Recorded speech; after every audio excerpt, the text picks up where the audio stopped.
Биринчи сиздерге көргөзө турган инсаныбыз бул Кыргызстандын мурдакы президенти Алмазбек Атамбаев.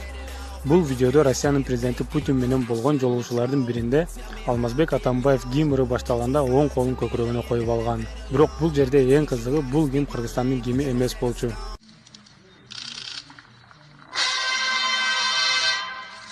Өмүрбек Текебаев өтө катуу суроолорду берип, жана ачуу чындыкты сүйлөгөн депутат. Бул видеодо жыйындардын биринде олтуруп, жаңы ишке орношкон МВДнын министрине жөнөкөй суроолорду берип көргөн.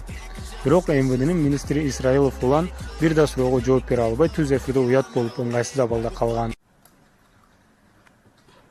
Жок, 22 мүчөсү бар, сиз 22-чисисиз. Канча министерство бар? Айта аласызбы? Өкмөттө. Жок, канча министерство бар? Канча? Жок. Колунан жете эле эчтетесизби? Сооронбай Шарипович.